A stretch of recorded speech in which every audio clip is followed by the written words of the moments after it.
Começou. Bom dia, tarde, noite, madrugada, pessoal. CelmoCast, mais um episódio com a professora Marise Chons, direto do Rio Grande do Sul, de Porto Alegre. A professora é docente, não é isso, professora? Em Ciências Humanas. Isso.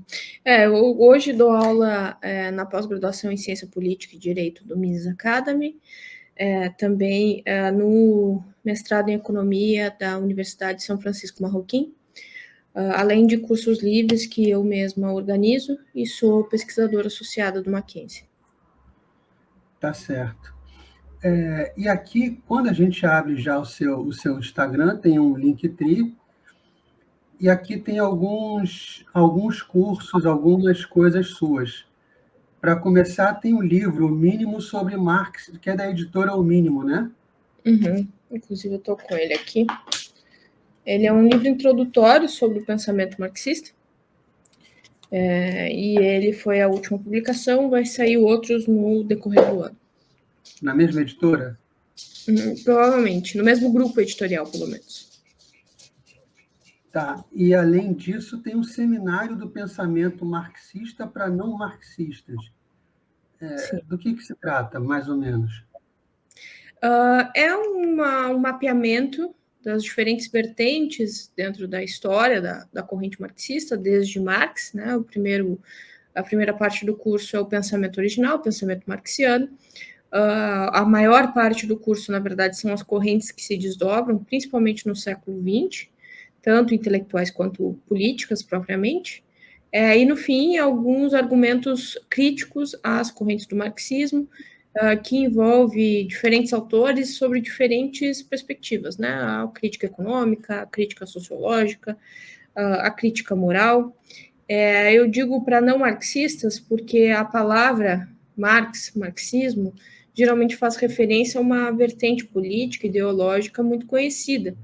Então, a proposta do curso é para aqueles que têm desejo de conhecer teoria política, têm desejo de compreender melhor a própria prática política, não se entendem de esquerda, ou ainda são de esquerda, mas não se entendem marxistas, e eu considero relevante que as pessoas compreendam essa tradição de pensamento, esse fenômeno, essa tradição de pensamento, e por isso elas sejam capazes também de discernir a tradição nas suas particularidades, né, nas suas divergências internas.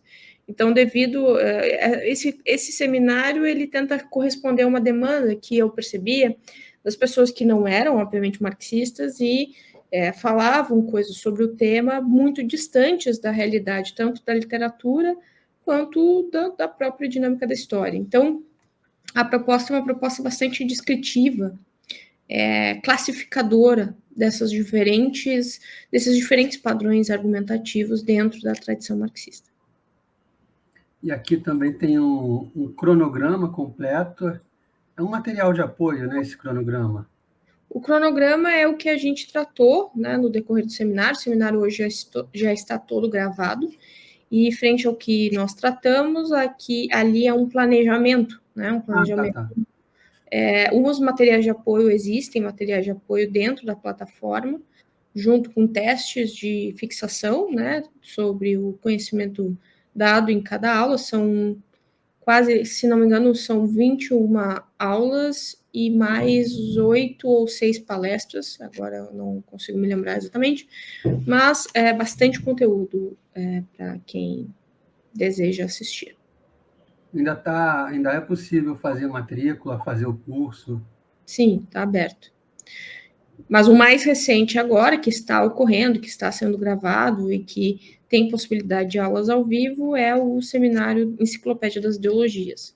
Então, frente à demanda que o próprio marxismo trouxe como uma demanda de estudo sobre o tema, um estudo que tenta ser mais técnico, mais sóbrio, independente da posição política do aluno, as ideologias também como uma linguagem político-prática, como eu chamo, também cabe o estudo, é razoável o estudo das ideologias para a compreensão da política, e o seminário Enciclopédia das Ideologias, ele é o mais recente, E, nesse sentido, é exatamente essa proposta de um estudo razoável, ou melhor, não é nem razoável, mas levar a sério as ideologias que às vezes aparecem como algo como uma teoria ilusória, que está tentando te iludir, que está tentando te deslocar, desconectar da realidade. Então, a proposta do Seminário das Ideologias é compreender esses diferentes argumentos políticos e padrões discursivos em torno das diferentes tradições. Essas patinhas são o meu cachorro. Tudo bem, normal. E aqui eu estou vendo no fixado, né? Novo curso, enciclopédia, tem uma arte aqui muito legal, né? Não sei quem fez, mas ficou muito legal essa arte. E aí fala das ideologias, das 4 ideologias abordadas, que são o liberalismo... Não, são, na verdade, 26 padrões ideológicos. Aí é só uma representação do que a gente... Então, vão ter coisas que não estão aqui nesses... que não são esses livrinhos aqui representados, né? Exato. Só um minuto que eu vou ter que parar o chutes. Chutes, para. Não é ninguém. Recomeçando. Então, não tem só essas que estão representadas aqui na arte. Tem cerca de 26 correntes ideológicas que vão ser tratadas ao longo desse curso, né? Sim, e tem o cronograma também disponível no Linktree. No Linktree. Qual deve ser mais ou menos a duração desse curso? Eu começo agora, eu levo quantas semanas ou quantos meses? Até o começo de dezembro. Então, isso começando agora. Uhum. Tá. Então, eu estou vendo aqui, tem um livro, tem esse curso. O seu Instagram é interessante, né? Tem referências aqui, informações sobre referências bibliográficas, comentários sobre o que está sendo dito nas redes sociais. E tem aqui tem um destaque aqui falando uma abreviação de neoliberalismo. Neoliberalismo não é uma expressão errada? Não. Não? Eu sempre achei que ou ela é usada de maneira errada. É usada de maneira errada, ela se transformou num termo banalizado, como diferentes termos são na dinâmica da política. Mas o neoliberalismo, como uma compreensão de uma agenda política liberal, principalmente nos anos 80, que propõe um processo de reforma do Estado Social, atenuando principalmente o cardápio de direitos sociais, frente a uma nova demanda política e também macroeconômica de um processo de modernização. O neoliberalismo, portanto, é essa agenda política. Os neoliberais, eles não têm fundamentação filosófica dos pressupostos teóricos distinto do liberalismo clássico, mas a compreensão do neoliberalismo vem de um entendimento de que as demandas dos liberais clássicos, né, até o fim do século XIX e começo do século XX, ou melhor, até o fim do século XIX, esses liberais clássicos eles têm demandas muito divergentes dos liberais frente ao mundo bipolar do século XX, frente, como eu falei, à própria globalização. Então, o neoliberalismo é essa agenda política, não exatamente uma nova vertente de filosofia política, está dentro do guarda-chuva liberal, mas é uma nova agenda, uma agenda referente aos dilemas do fim do século XX e do contexto de também fim da Segunda Guerra. Da Segunda Guerra, não, da Guerra Fria. E aqui tem um destaque também, tem sobre fascismo. O fascismo hoje é uma palavra que perdeu muito significado, né? Foi esvaziado de significado. Sim. Tem até uma publicação sua de uma pessoa dizendo aqui, eu comentei isso no Twitter na época, fascismo se percebe no olhar. O que aconteceu com a palavra fascismo, que agora qualquer coisa é fascismo, né? Os estudos sobre fascismo, principalmente a partir dos anos 60, eles se voltaram a uma perspectiva mais psicológica, de psicologia social, até mesmo de uma tentativa de síntese entre elementos da sociologia e da psicanálise.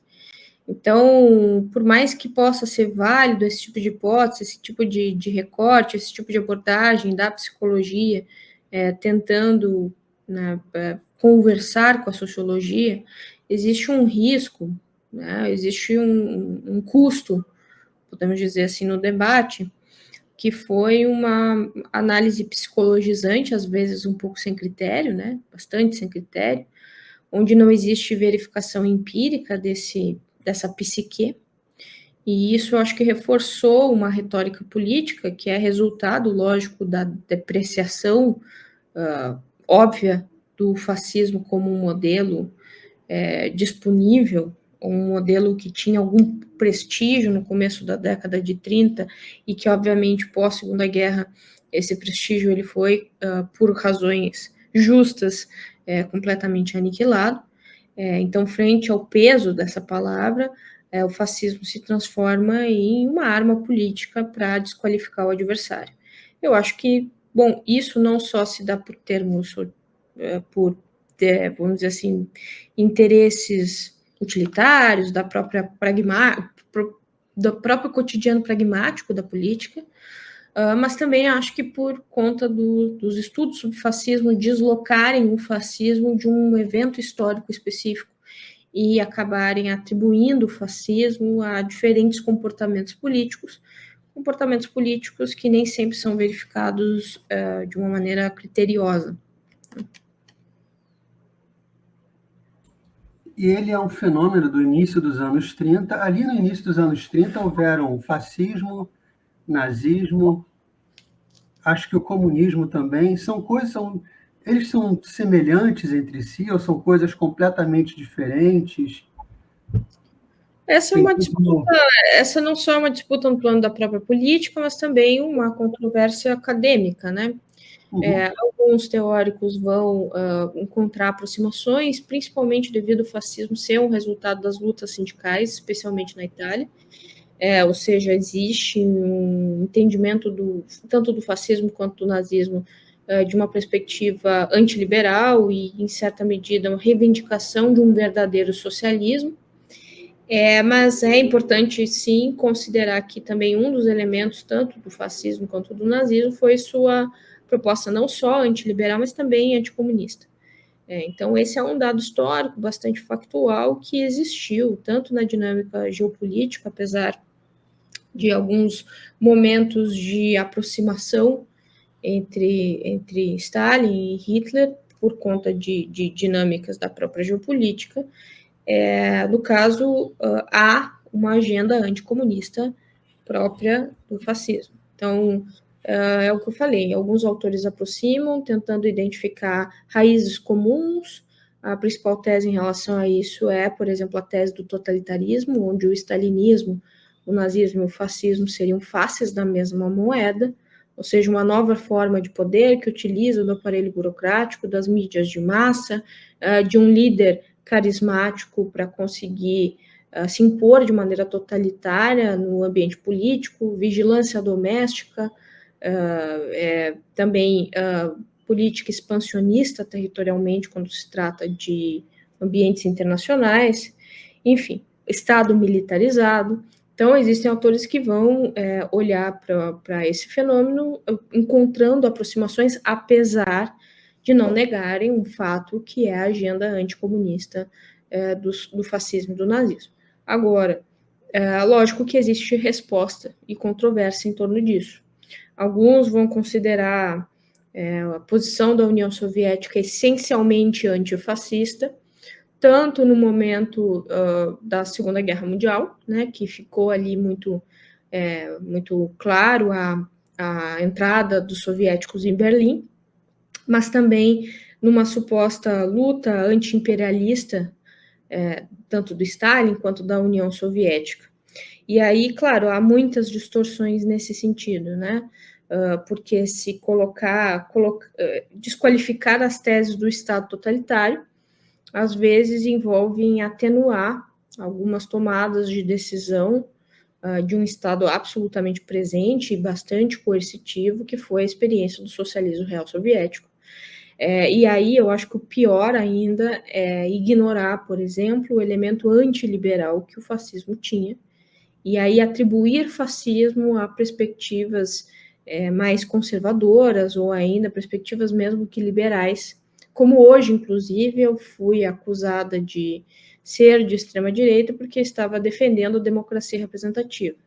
E aí, óbvio que se ignora o fato de que a democracia representativa também não era uma aposta dos fascistas. A prova disso é também como o nazismo articulou, até mesmo a partir de forças paramilitares, a morte de parlamentares, né? A desqualificação da República de Weimar. Então, bom, é isso que eu tenho a dizer. A banalização da palavra envolve não só uma discussão histórica, mas também o uso dessa palavra na vida política, que muitas vezes se coloca de maneira completamente desonesta. Outro ismo que dizem que ainda afeta muito os nossos dias de hoje, de uma maneira negativa, seria o iluminismo. O iluminismo é alguma coisa que ainda nos afeta? O que foi mais ou menos e por que ele ainda é importante? O iluminismo ele tem passado por um processo de desqualificação, o que eu acho bastante problemático. Uhum. Primeiro, eu acho que existe uma postura histórica errada, né? Uma tentativa de negação daquilo que, bom, é um evento histórico irreversível. Um olhar sobre a história, às vezes, imaturo, infantilizado, dicotômico, em que tenta encontrar na história o momento de declínio. E aí eu digo sempre que esse tipo de coisa é uma instrumentalização da história e da teoria política a favor de um viés confirmativo que, na verdade, está presente na própria disputa. Então, eu tenho um entendimento sobre o mundo, eu quero reforçar meu argumento do meu entendimento sobre o mundo, e eu coleto aspectos históricos parciais, logicamente, sem nenhum critério para reforçar uma tese que não tem laço na literatura, geralmente é apresentada de maneira muito inconsistente. Então, no caso do iluminismo hoje, alguns, principalmente algumas perspectivas que eu diria até são neorromânticas, estão olhando o iluminismo como um momento de declínio, estão pegando aspectos restritos, ou melhor, racionalistas do iluminismo e reduzindo o iluminismo a isso. Não olha para o fenômeno do iluminismo com a sua complexidade, não olha o fenômeno do iluminismo com as suas divergências internas, as suas controvérsias. Então, por exemplo, se a gente elege o aspecto racionalista como um problema filosófico que o iluminismo trouxe, como é que a gente olha para um Locke ou para um Kant que não são racionalistas radicais, né? Como é que a gente olha para esses autores também iluministas que estavam questionando a ideia de uma razão onipotente, né? Pensando e discutindo os limites da razão, como Hume, por exemplo. Então, é uma pena, eu acho que a massificação em grande medida é importante, a internet faz isso, mas a massificação também é problemática quando alguns se utilizam de bibliografias incongruentes, limitadas, para ensinar caminhos fáceis para olhar a história. Então, que nem um aluno meu uma vez falou que ele não concordava com a reforma protestante. Eu falei, olha, o Erasmo de Roterdã pode não concordar com a reforma protestante.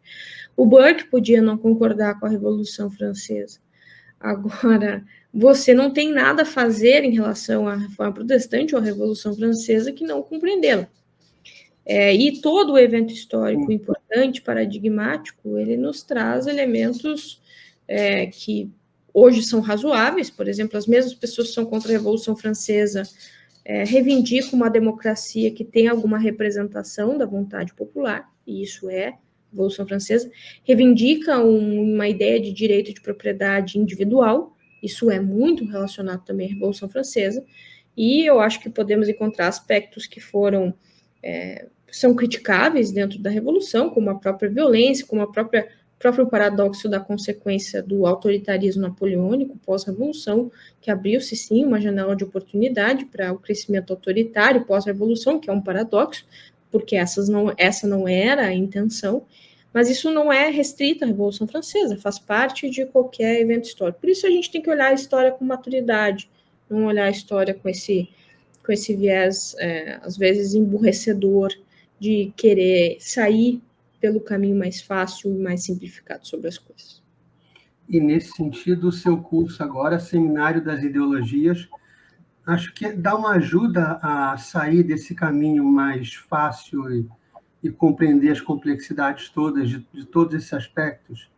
Com certeza. Vai passar invariavelmente por tudo isso, né? Uhum. Eu acho que sim. A minha tentativa aqui é a história das ideias políticas. Então, eu tento que cada aula seja uma descrição sobre a visão da vida política de cada um desses arquétipos que eu chamo, né? E tudo isso tentando entrar na mentalidade dessas determinadas pessoas, desses determinados pensadores, que são cânones e formam um padrão argumentativo ideológico. Então, eu tento promover uma aula sem grandes tabus, né? Por mais que nós não sejamos neutros, e isso é impossível, a minha posição política é colocada, mas ela está separada, ela existe um momento para a minha posição política, e a minha posição política não está inserida todo o momento, não é a pauta principal da discussão em sala de aula. Acho que isso é muito importante. Ela fica parte, né? É parte. É lógico que eu tenho os meus repertórios, os meus vieses, e por isso que a gente tem que ter honestidade de colocar na mesa do aluno de onde a gente está partindo. Agora, o não significa que seja impossível a descrição de um fenômeno de maneira mais ou menos objetiva. Não, nunca somos completamente objetivos, mas acho que dá para sim haver uma honestidade em relação à descrição de outros fenômenos ideológicos que não são exatamente tua posição política pessoal. E tem algum requisito, algum conhecimento prévio que se faz necessário para fazer seu curso?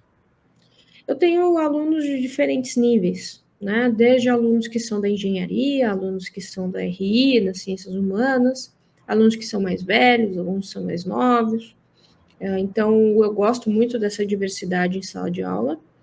Eu tento fazer uma aula que não é prolixa, não é verborrágica, existe ali uma objetividade, um raciocínio. Todas as ideologias são analisadas a partir de determinadas categorias e critérios que se aplicam em todas, ou seja, existe 10 perguntas que são feitas a cada arquétipo ideológico, ou seja, existe uma preocupação com sistematização, com objetividade. Agora, como o aluno vai consumir esse conteúdo, depende do repertório do aluno, da capacidade do aluno presente em relação àquilo. Então, é uma questão de processo. Eu sou muito contra esse tipo de ideia de que todas as mensagens precisam ser massificadas, que todas as mensagens precisam ser simplificadas para atingir mais pessoas. Meu desejo não é atingir muitas pessoas. Meu desejo é atingir pessoas que já chegaram a algum nível e querem evoluir, e eu possa trazer elas para um nível intermediário que possa depois elas avançarem em outros caminhos da vida. Tá certo.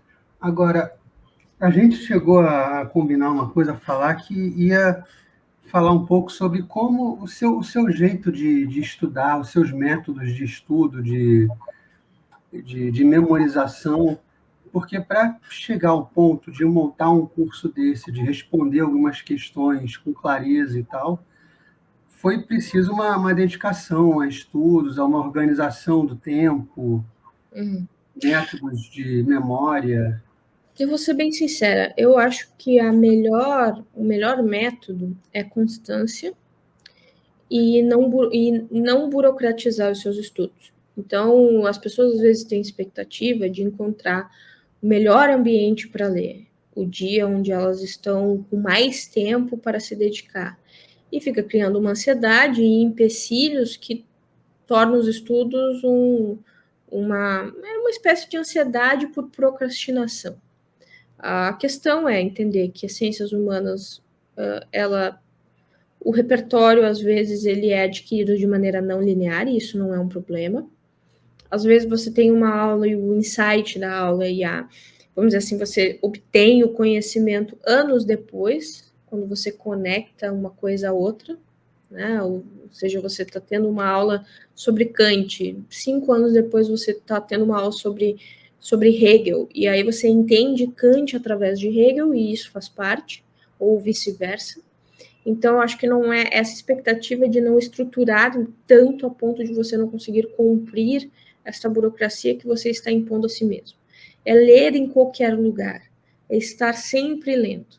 É ler todos os dias, mesmo que tenha dias que você leia 1 ou 2 páginas.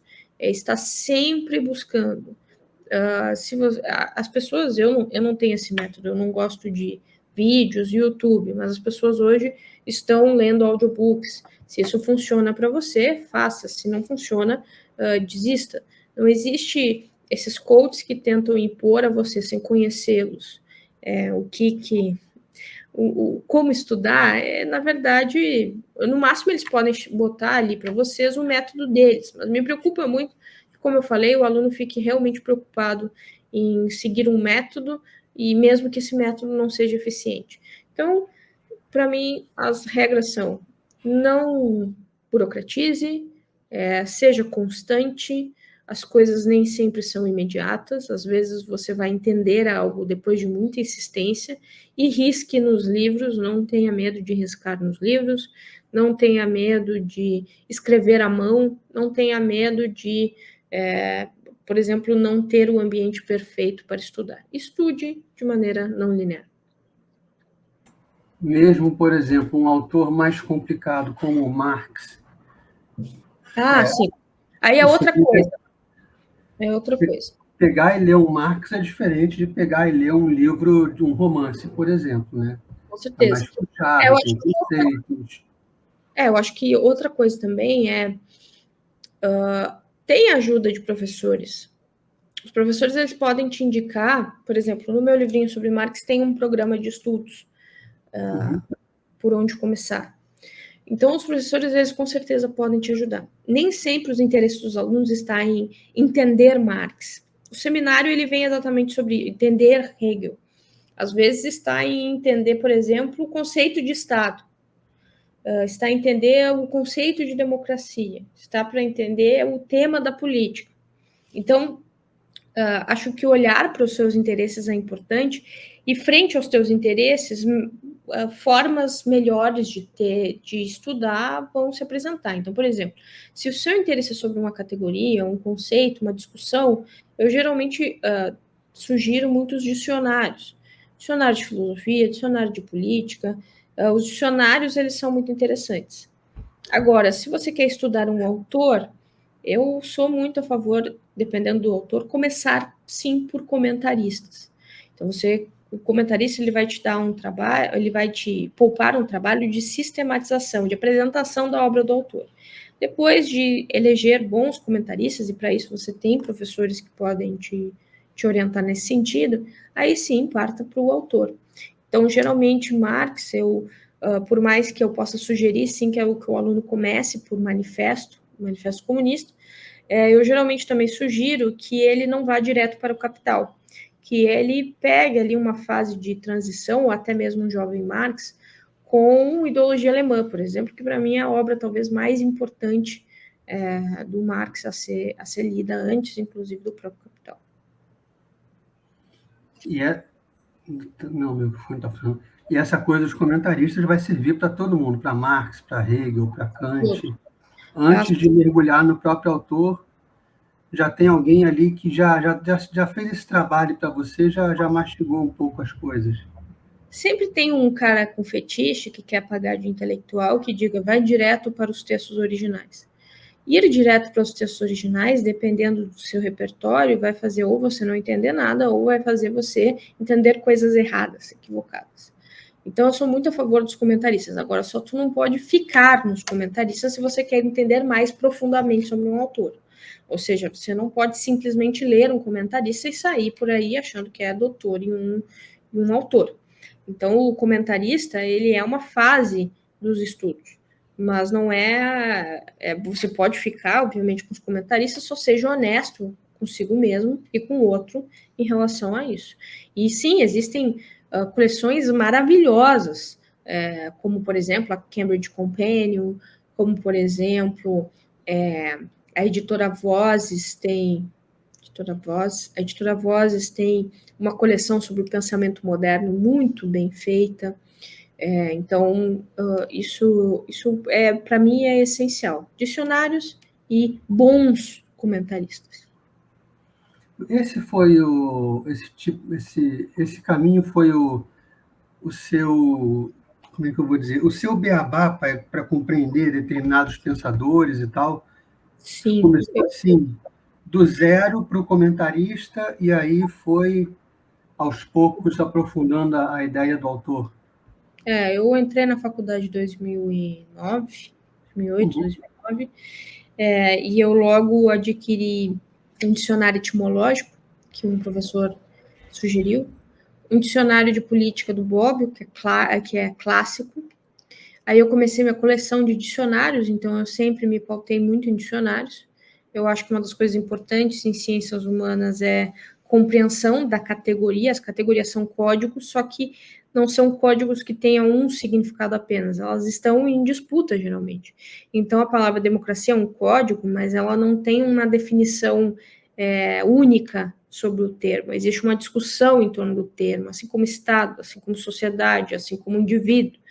Então, uma das minhas sugestões é focar bastante em dicionário, e os dicionários, existem vários muito bons, dependendo do assunto, desde o dicionário do pensamento marxista, do Bottomore, também do Bottomore, o dicionário do pensamento do século XX, enfim, existem bons dicionários de política, de filosofia, e também uma coisa que eu fiz desde o começo da faculdade foi ir em sebo e ficar um pouco viciada em comprar livros introdutórios, ou seja, eu tinha livro introdutório de sociologia dos anos 40, dos anos 60, eu comecei a então, fazer a minha coleção de livros de comentaristas, ou ainda livros introdutórios, que ajudava eu já a ir para o autor, sabendo mais ou menos a sistemática do autor, sabendo algumas características que fariam eu ter o repertório para, ao ler esse autor, eu identificar aquilo que eu tinha lido, tanto nos dicionários quanto dos comentaristas. Eu lembrei agora de uma coleção que tinha o que é sociologia, o que é política, eram os livros pequenininhos. O UMI era editora. Tenta ser essa coleção contemporânea, e essa coleção, o que é ideologia, que da Marilena Chauí, que vendeu milhões, ela é uma coleção que tem um viés político claro, assim, é uma coleção inspirada, uma coleção sobre dicionário do pensamento crítico, francesa, e aí se transformou, sim, num grande empreendimento de educação, mas também que tinha um viés ideológico a favor de estimular o pensamento crítico. Isso é uma atitude legítima, mas claro que também acaba sendo legítimo outras coleções que têm, por exemplo, partem de outra tradição, outra concepção epistemológica, outra concepção teórica, que não dentro, por exemplo, do pensamento crítico. Então, esse tipo de identificação você pode não ter agora, mas com o tempo você vai entendendo, a partir de padrões de vocabulário, padrões bibliográficos, você vai entendendo, por exemplo, se o autor está partindo de uma escolha teórica ou metodológica específica ou não, né? Então, esse tipo de maturidade se dá com o tempo. Não há problema nenhum você ler autores de uma filiação teórica diferente da tua, mas o importante é ter maturidade de identificação dessa filiação, até para você compreender a própria construção de raciocínio do autor. Então, eu vou dar um exemplo. Eu, a princípio, tenho uma posição política mais liberal.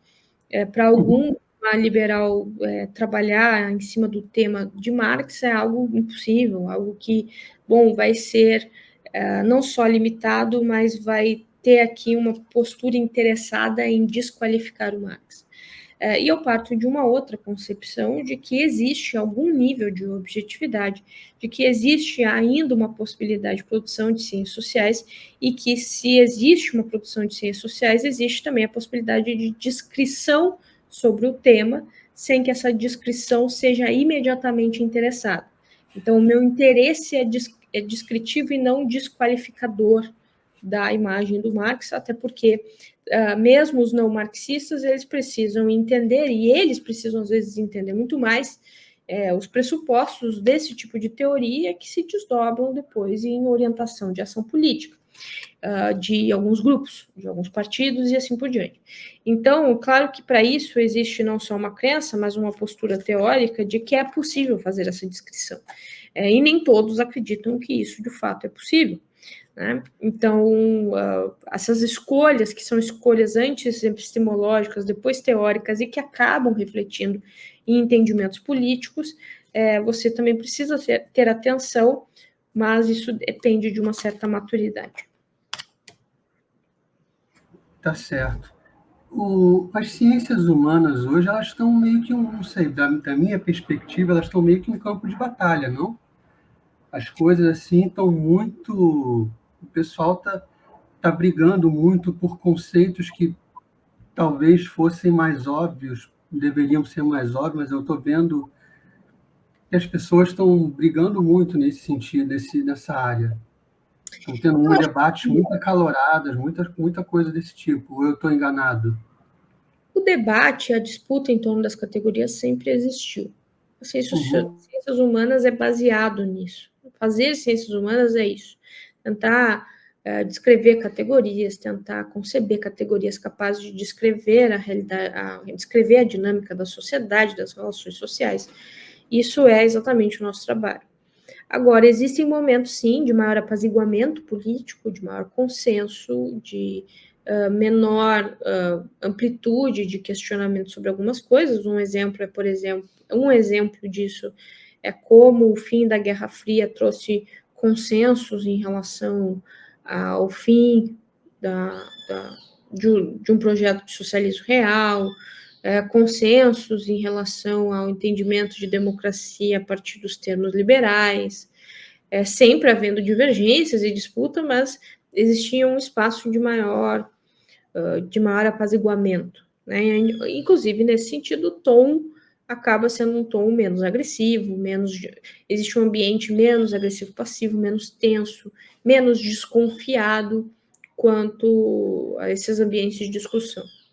Agora, em época de crise política, em época de muito descontentamento, de mal-estar social, isso não é só da nossa época, isso são momentos que a gente consegue identificar esse mal-estar. No final dos anos 60 foi assim, a década de 30 foi assim, antes da Primeira Guerra também foi assim.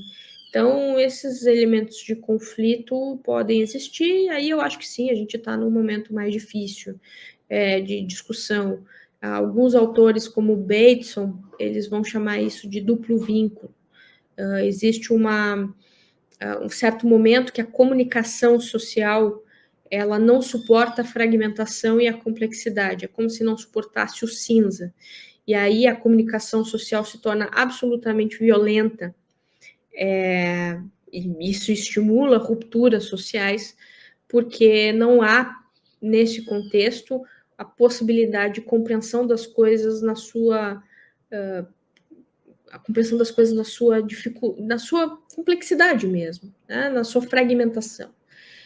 Então, seria como uma das origens da violência e da brutalização dos ambientes políticos, que isso envolve não só a política real, mas inclusive as dinâmicas os ambientes intelectuais. Isso já foi relatado na história. É o que hoje as pessoas chamam de polarização, mas tecnicamente a gente poderia chamar de cismogênese, ou seja, a origem da cisma social, que tem a ver, no caso do Bateson, e eu acho que eu concordo com ele, coisas relacionadas à própria comunicação social, inviabilizada por um ambiente de limitação cognitiva e de linguagem quanto à complexidade do mundo. Tá fechado, tem microfone. Burrice minha. Deixa eu tentar uma outra coisa. Às vezes, tem uma crítica que pega muito as ciências humanas. De vez em quando aparece na internet uns trabalhos de pesquisa que, para quem está de fora, são coisas completamente bizarras e despropositadas e são financiadas com dinheiro público, né? E a gente fica, mas as ciências humanas será que são uma coisa tão elástica que cabe tudo?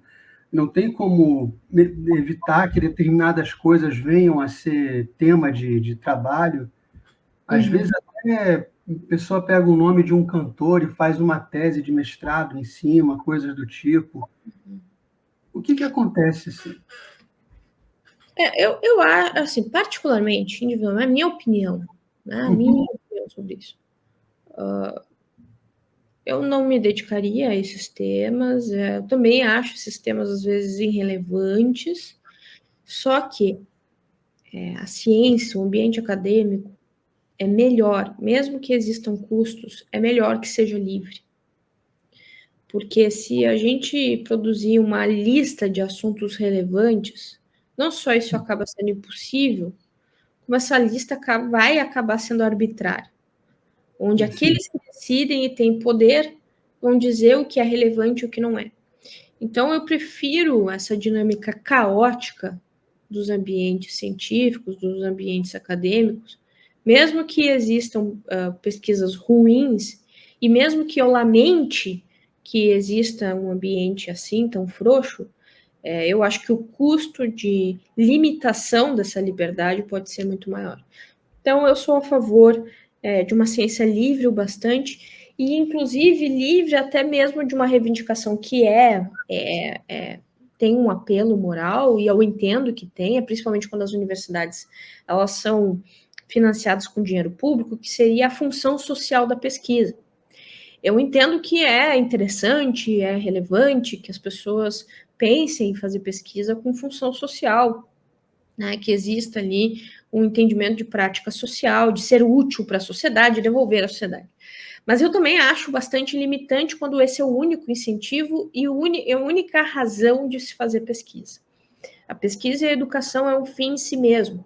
E por mais que a gente possa, sim, não pode se abandonar a ideia de utilidade do conhecimento, restringir o conhecimento a isso, para mim, é muito prejudicial. Porque ficaria, né, porque de repente alguma coisa positiva entraria nessa lista de proibidos, né? A gente nunca sabe quem é que está quem é o porteiro que deixa você entrar e sair. Perfeito.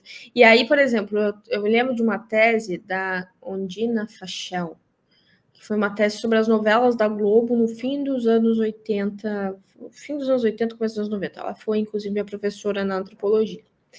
Veja, aparentemente pode parecer idiota as novelas da Globo, mas na época ganhou prêmio a pesquisa dela, porque além de ser muito bem feita, uma conclusão não óbvia que ela chegou é que antes se discutia muito a presença da Globo nas casas de maneira massificada na sociedade, né? Imagina, anos 90, a TV e a Globo está muito presente na dinâmica cultural do país. E se entendia, na época, principalmente a esquerda era muito crítica à Globo, se entendia que a Globo, a partir da mídia de massa, usava isso como instrumento de poder, e doutrinava as famílias brasileiras, a massa brasileira, dentro de determinadas agendas, determinados aspectos. E ela analisa isso, mas ela traz uma perspectiva bastante típica da antropologia da época, de que as famílias, que as pessoas, elas não eram passivas às novelas, elas não eram passivas no que elas estavam vendo. Existia uma dialética mesmo entre a correspondência da Globo a demandas do próprio, como é que se chama, do próprio público que assiste, né? Agora eu perdi a palavra, faz tempo que a gente não fala de TV, né? Audiência, a própria audiência, e o contrário também, né? Então as pessoas, e aí essa coisa arbitrária, né? Naquela época a esquerda enxergava a Globo como um instrumento conservador e hoje uma direita enxerga a Globo como um instrumento progressista. Ou seja, o que nos mostra isso? Que, bom, é interessante a análise da relação entre mídia, poder e dinâmica do espaço público, né, numa sociedade de massa. E veja que o que poderia parecer bobo, que é um estudo sobre as novelas, foi um excelente estudo. Foi um estudo bem feito. Então, às vezes, não é o tema o problema, mas é como esse tema é explorado. Eu não falo isso de maneira arrogante, eu não sou uma excelente pesquisadora. Minha trajetória até então é uma trajetória bastante limitada em termos de pesquisa. Eu me vejo mais como professora do que pesquisadora. Mas o meu olhar singelo sobre os ambientes de pesquisa é que eles, apesar de qualquer coisa, precisam de liberdade. Tá certo. Agora, depois do seminário, a gente vai seguir com o seminário de Ideologias até dezembro, mais ou menos, e já tem, para pós-seminário de Ideologia, já tem alguma ideia nascendo, alguma coisa? No curso de verão, a gente sempre faz um curso de verão em janeiro, a gente provavelmente vai falar sobre a história do Partido dos Trabalhadores ou ainda de alguns partidos de esquerda no Brasil. Indo um pouco pela demanda do próprio Seminário do Pensamento Marxista, às vezes há uma incompreensão da história e da posição dos partidos políticos no Brasil, e aí, nesse sentido, eu quero começar pelo menos com os partidos de esquerda, ou ainda com o próprio Partido dos Trabalhadores. Trazendo, óbvio, uma boa literatura, tanto uma literatura que tenta, eu não digo neutra, uma palavra muito equivocada para falar de ciências humanas, mas tenta, não existe ali uma reivindicação militante, as literaturas que têm uma relação mais sentimental, não necessariamente no mau sentido, do pesquisador em relação ao PT, pessoas que são mais ativas, quase como um pesquisador engajado, e também pesquisas críticas, né, de pessoas ou que foram ou que não são mais e que estavam também engajadas na política, mas numa posição de adversário desse partido ou desses partidos. Então, a minha tentativa vai ser produzir um curso sobre partidos de esquerda no Brasil. Partido de esquerda no Brasil, eu imagino que comece muito antes do PT, lá, sim, até da intentona comunista, por ali. Sim, fundação do PCB, depois a cisão do PCB com o PCdoB, né, onde cria o PCdoB. O PT, na verdade, ele está numa perspectiva de novo sindicalismo, nos anos 80. Em grande medida, já num ambiente histórico pós-moderno, se a gente pode chamar assim. Ou seja, produz sínteses não tão óbvias. Por exemplo, algumas literaturas afirmam que o PT nunca se disse marxista propriamente. Existe uma disputa muito específica que forma a identidade do PT em torno do sindicalismo, onde eles estão em disputa com outros partidos de esquerda, como o PDT, ou ainda com um legado não só brisolista, mas um legado principalmente getulista em torno dos sindicatos. Então, a tentativa vai ser um pouco dessa tradução, mesmo que breve, dessa história. É errado eu dizer que o PT é meio que um filho, né? Ele veio depois dos outros, veio depois do PCdoB, veio depois do PCB e PCdoB, se não me engano, e de alguns outros. Ele veio depois e assume uma posição de liderança em relação a esses. É errado? Não, eu acho que seria errado, sim, por considerar o PT algo novo, algo que, inclusive, limitou a atuação desses partidos históricos que estavam voltando à ativa pós o fim da ditadura. Então, o PT, ele se coloca desde o princípio numa síntese ele se coloca desde o princípio em disputa com esses partidos históricos, principalmente pelo controle dos sindicatos, em um novo sindicalismo, uma nova perspectiva de uma esquerda, consegue se consolidar hegemonicamente na esquerda. Hoje o PT determina né, quem está à esquerda e quem está à direita no espectro político brasileiro, na dinâmica da política brasileira. Mas o PT ele tem uma formação muito própria, que é a relação entre grupos religiosos, movimentos rurais e movimentos sindicais urbanos.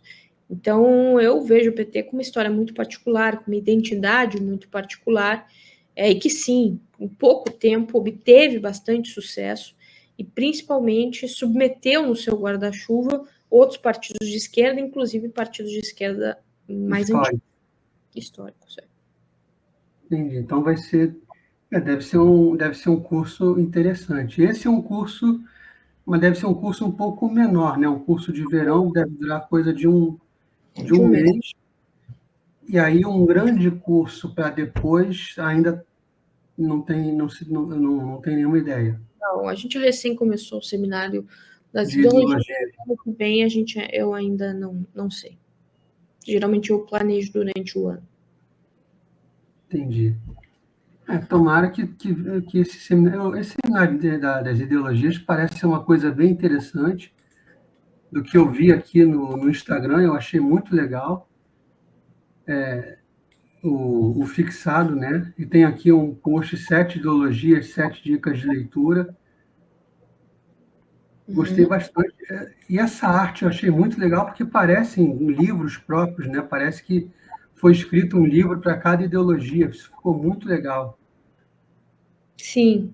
E tem um e-book a cada ideologia. Vai ter um e-book para cada uma? Vai. Entendi. Ah, tá. Pô, isso é muito, muito bacana. O Mínimo, ele também tem formato e-book? Os livros dessa editora têm formato e-book? Desculpa, não. Um minuto que eu recebi uma mensagem do meu advogado.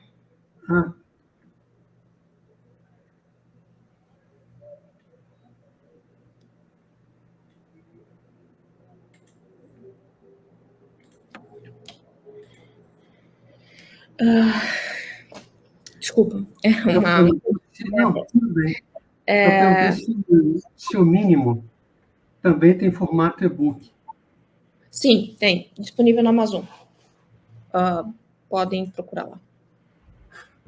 Então, eu gostei bastante Deixa eu partir para as perguntinhas. Você sabe que o SelmoCast tem perguntinhas clássicas, né? Tem aquelas últimas perguntinhas sobre leitura que todo mundo é submetido a elas. Deixe-me começar. Qual é a sua primeira lembrança com um livro, com qualquer livro? Você tem uma primeira lembrança, assim, um carinho? Sim, não é a primeira lembrança, mas acho que foi a mais significativa quando eu pedi e ganhei uma enciclopédia Barça, né? Uma coleção de enciclopédia Barça. Então, várias. E a minha maior brincadeira durante muitos anos foi onde eu fechava os olhos, abria, pegava um livro, abria e lia o verbete da enciclopédia. Então, eu acho que essa é uma das... Mas eu tenho memórias mais antigas de livro de banho, que eu tinha quando bem pequena, que eram livros emborrachados. Era muito legal. Livros depois que tinham som. Então, o livro sempre foi uma coisa muito presente na minha vida. Eu tinha livro do Cristóvão Colombo quando era pequeno, que era interativo, né? Você mexia. Eu gostava muito de Atlas também. Eu também gostava. A Barça, acho que eram 12 volumes grandes, né? Na minha época já eram muito mais. Era porque mais? tinha inovações anuais e tinha letras que tinham mais de uma, exemplar. Então, tinha as específicas, por exemplo, sobre saúde. Eram muitos livros, muitos livros. E eu lembro que depois eu fiquei boquiaberto quando veio a Revolução, que eu recebi o Encarta, que era uma enciclopédia num CD-ROM. Uhum. e aí a gente clicava e tinha assim trecho de discurso do Mandela, e a gente ouvia aquilo e ficava, nossa, ele relacionava os verbetes. Isso foi uma época muito legal para mim. Então, mas o livro que mais lhe marcou na vida foram os da Barça? Com certeza? Ou teve algum livro que te trouxe para essa coisa de ler é muito bom, ler é muito legal? Teve algum livro que... Foi a enciclopédia. Esse meu tom enciclopédico tem um pouco a ver com isso. De repente, o seu seminário tem a ver com isso também, né? Tem uma origem. Sim, com certeza. Mas quanto a livros de ficção, nunca teve nenhum assim que... Li principalmente no ensino médio. Lembro de ler Érico Veríssimo, o próprio filho dele, que era cronista, o analista de Bagé. Li algumas coisas inglesas, como o Diário de Bridget Jones. Eu li algumas coisas, mas há muito tempo eu tenho uma relação fria com a literatura. Alguns dizem que é ruim, outros, enfim, eu acho que deve ser ruim, sim, mas eu acho que também é uma questão de característica. Eu tenho uma linguagem, uma forma de escrever menos florida, eu prefiro essa coisa, como eu falei, enciclopédica, esse tom do dicionário, e eu também gostava muito de dicionário quando criança, então é uma questão de perfil. Prefere, por exemplo, ler um livro sobre o Marx do que ler um Machado? Com certeza. Li bastante quando adolescente, mas hoje, inclusive, eu acho que eu tenho mais espaço. Eu gosto de poesia por poder codificar a poesia. Então, Fernando Pessoa, Carlos Drummond, Manuel Bandeira, Guilherme de Almeida. Então, a poesia ainda tem um espaço no meu cotidiano. A poesia é uma coisa que eu também gosto de ler. Eu caminho com dificuldade, mas eu gosto principalmente das épicas, né, que contam uma história e tal. São muito legais. Pelo menos Eu não gosto muito de ficção, por exemplo, eu não vejo muito filme, na verdade eu não gosto muito de ver filme, não gosto muito de cinema. Para eu gostar de ver um filme tem que ter alguma relação muito específica que me dê a vontade de assistir. Não assisto série, não sou muito assídua no YouTube, então é uma questão de perfil mesmo. Por exemplo, o filme do Napoleão já pode lhe chamar mais atenção. Eu fui ver, é decepcionante, mas sim. Que eu acompanhei com um professor de história, não é uma experiência legal. Foi bem decepcionante. E agora, uma outra pergunta que eu faço sempre é, no mundo de hoje, com tablet, celular e tudo isso, como é que um pai e uma mãe pode fazer para manter a criança interessada nos livros? Porque a concorrência hoje está mais pesada, né? Eu não sou mãe, então não tenho, entre aspas, lugar de fala, mas eu diria que a tela acaba sendo uma saída fácil para os pais, e eu entendo, né? Trabalho, aquela coisa toda. Mas se tiver filho, eu acho que eu vou postar muito numa coisa que eu gostava de fazer quando criança, que é desenho, material didático. Só que às vezes me parece que, sim, os incentivos dos pais são importantes, mas me parece que existe algo anterior ao incentivo dos pais, que não é simplesmente que o ambiente te molda. Parece que as pessoas têm algo que elas têm tendência a algumas coisas. Então, por exemplo, na minha família nunca foi muito bonito estudar. Estudar é coisa de quem não trabalha.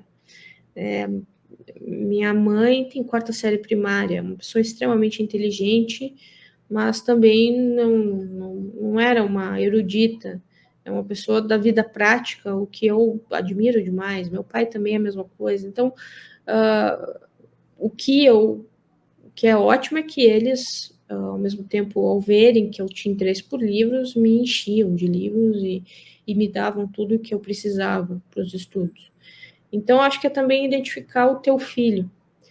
Não querer que teu filho seja uma pessoa que ele não é. Eu acho que, claro, trazer incentivos, fazer com que ele passe de ano. Só que às vezes os pais querem imputar que o filho seja um intelectual e o filho não tem tendências a isso. A gente enxerga o aluno que tem tendência a ser professor, tem tendência à vida baseada nos estudos, como algo natural, algo que não precisa ser forçado. Então é também reconhecer teu filho, saber as limitações do teu filho. Às vezes o guri não quer estudar, mas é excelente em esportes. Então não adianta forçar. Não adianta forçar muitas coisas, né? Claro, tem um mínimo necessário, né? Não vai dizer que educação não é importante, até porque ele vai ter interesses profissionais, ele vai ter que passar por requisitos de educação, mas é isso, às vezes o aluno que é aquele nerd e tal, uma coisa mais natural do que exatamente imposta. Aliás, uma coisa que eu pergunto sempre que eu esqueci, no seu caso, a leitura, o estudo foi incentivado pelos seus pais? Não foi incentivado, mas frente à minha demanda por isso, eles alimentaram dentro também das possibilidades das possibilidades deles, e não digo nem só a possibilidade financeira, mas possibilidade da própria compreensão deles da importância dos estudos, o que era para mim. Então, meus pais hoje não sabem muito bem o que eu faço. Eles sabem que eu sou professora, mas talvez eles não compreendam exatamente o meu trabalho, provavelmente. E eu não acho isso ruim, eu não acho que é maldade deles, nem nada disso. Mas é como se a gente vivesse em dois mundos muito diferentes. Se eu tivesse trilhado um caminho que não era óbvio da onde eu vim. Uhum. Então, não existe nenhum demérito deles estarem inseridos em um mundo que hoje é um pouco diferente do meu em alguns aspectos. Então, eles fizeram o que era possível e eu sou muito grata a isso. Então, por exemplo, quando tem uma discussão na sua casa sobre eleições, você e seus pais têm umas ideias diferentes, talvez você não consiga passar tudo o que você pensa para a compreensão deles? Acho que sim, mas no meu caso é família, né? O primeiro questionamento que alguém faz de ti é a própria família. Então, a minha família não me vê como uma técnica, minha família me vê como uma Marise. Então, sim. Se eu me colocar como professora, obviamente, eu vou soar extremamente arrogante. Sim, claro. E há essas coisas de família normal. Então, eu geralmente sou a pessoa que fico quieta em relação a conversas políticas, porque ao me colocar, se há divergência, obviamente, porque ela é doutora, está se achando importante. Sei. Então, eu tento evitar ao máximo disputa política, até porque eu acho que a família é mais importante do que isso. Mais importante do que isso, e até para as pessoas, de repente, não se sentirem diminuídas, né? De alguma forma. Eu acho que sim. Às vezes tem essa armadilha. Não acho que elas se sintam diminuídas, mas elas usam isso como forma Sim. da própria dinâmica da conversa. Então, tu acha que tá certa porque tu, né, tem um doutorado, essas coisas assim. E também você não é provocada nesses momentos, né, para falar. Já fui, né, óbvio, aprendi com o tempo, eu tô mais velha já, né. Entendi. Então, eu já caí nessas armadilhas, agora não caio mais. Entendi. Então, você acha que hoje o que a gente estava vendo agora uma discussão sobre livros, sobre preços de livros, sobre o governo acho querer taxar de uma forma que a Amazon perca a liderança no mercado de livros. O brasileiro tem dificuldade de comprar livro, de ter acesso a livro, na sua visão? Eu acho que se for implementado algo nesse sentido, vai ser muito ruim. Eu acho que uma coisa histórica que tem a ver com o fato de ter livros na minha casa foi o fato do Sarney, no começo dos anos 90, ter reduzido muito a taxação dos livros, então se transformou em algo muito barato. Outra coisa que se tinha antes é que os jornais, você fazia meio que uma assinatura de jornal e recebia livros semanais ou ainda mensais, livros clássicos da literatura brasileira, livros clássicos Então, tinha muito isso. Eu acho que hoje o acesso é muito mais fácil, se não do livro físico, da própria internet. Então, eu acho que os problemas em relação do brasileiro com o livro podem ser outros. Pode ser problema estrutural da alfabetização, pode ser problemas envolvendo principalmente países mais pobres, onde as pessoas... bom, o trabalho intelectual, a intelectualidade exige tempo, né? Exige uma sociedade rica, capaz de produzir excedente, capaz de fazer com que as pessoas não estejam trabalhando, mas estejam trabalhando nos setores mais básicos da sociedade e estejam estudando. Então, o cara que estuda, ele continua consumindo, por exemplo, tomate. O tomate precisa ser plantado por alguém. Então, uma sociedade rica, com excedente, as pessoas têm mais tempo e mais capacidade de estudar. Então, acho que envolve diversas coisas que, sim, o Brasil ainda patina nesse sentido. E é uma pena, é uma pena. Tá certo. Uma pergunta que acho que desnuda um pouco. Tem algum personagem, normalmente eu pergunto personagem fictício, mas pode ser da história, cuja característica você gostaria de ter, característica que você admira, você queria ser inteligente como alguém, perspicaz ou forte, alguém assim que te seja inspiração de alguma forma, uma qualidade que você queria ter baseada de algum personagem? Eu acho que o Bismarck é o chanceler de ferro. Uhum.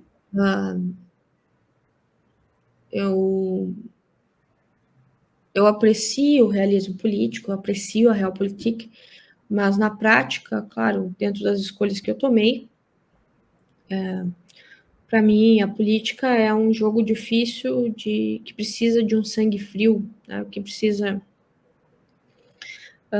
dar tempo às coisas, precisa saber jogar. Eu acho que o Bismarck é uma das pessoas na história que melhor conseguiu, não só foi capaz de unificar a Alemanha, como também manter o equilíbrio de poder pós a unificação, não por ser bom, por ser benevolente, mas pela incapacidade da própria Alemanha continuar existindo se ela colocasse em risco o equilíbrio de poder.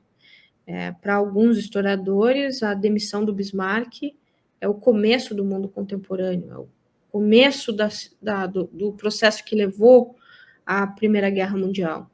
Então, acho que Bismarck é um personagem que eu acho interessante, controverso. Não é bonzinho, mas também não é malvado. Apesar de ser um antiliberal. Ele foi o que ele precisava ser. Eu gosto de personagens assim. Tá certo. Obrigado, viu, professora, por participar. Muito, muito bom ter sua presença aqui no CelmoCast. A casa é pequenininha, mas volte sempre. Obrigada, Selma. Obrigada pelo convite. Ainda bem que a gente conseguiu fazer. E tudo de bom para ti e para a tua audiência. Obrigado. Até a próxima. Até a próxima. E é isso aí. Concluído.